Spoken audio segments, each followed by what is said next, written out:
Hello friends, welcome to my channel crazy Saru blogs. ఇది August 17 నా birthday రోజు blog. Birthday రోజు ఇంట్లో పూజ అది కంప్లీట్ చేసేసుకున్నాను. కంప్లీట్ చేసుకున్న తర్వాత కాకాని శివాలయం గుడికి అయితే వెళ్ళాను.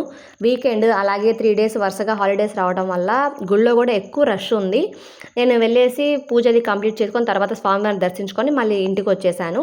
ముందు రోజు కృష్ణాష్టమి అవటాన ఇక్కడ మా ఊర్లో కృష్ణుడి గుడిలో 17th రోజు మార్నింగ్ మళ్ళీ పూజది అయిపోయి భజనలు అయిపోయిన తర్వాత భోజనాలు అవి పెట్టారు. నేను గుడికే వెళ్ళి అక్కడే భోజనం చేశాను.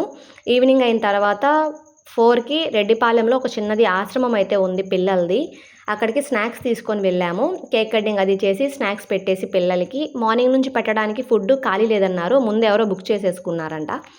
అక్కడ నుంచి బ్యారేజ్కి వెళ్ళాము. బ్యారేజ్లో అక్కడ వాటర్ కృష్ణమ్మ తల్లి ఎక్కువ వాటర్ వచ్చేస్తూ ఉంటే అది చూసేసి మళ్ళీ ఇంటికి వచ్చేసాము. ఈవినింగ్ నా ఫ్రెండ్ వచ్చింది, ఫ్యామిలీతో కలిసి కేక్ కటింగ్ అది చేసాము, ఫుడ్ ఎంజాయ్ చేసాము, తిన్నాము. ఎవరెవరైతే నేను హ్యాపీగా ఎంజాయ్ చేసా బర్త్డే కూడా, ఎవరెవరైతే నాకు విష్ చేశారో అందరికీ థ్యాంక్ యూ సో మచ్. మనం ఎప్పుడు హ్యాపీగా ఉన్నప్పుడు ఎవరు మనతో ఉంటారో వాళ్ళకంటే కూడా మనం ఎప్పుడైతే కొంచెం కష్టంలో ఉంటామో లేదంటే బాధలో ఉంటామో అలాంటప్పుడు మనల్ని ఎవరైతే హ్యాపీగా ఉంచాలని చూస్తారో వాళ్ళే మన వాళ్ళు.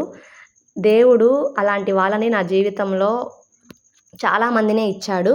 వాళ్ళందరికీ కూడా నేను ఎప్పటికీ నా లైఫ్ లాంగ్ ఎప్పటికి కూడా నేను వాళ్ళకి థ్యాంక్ఫుల్గానే ఉంటాను.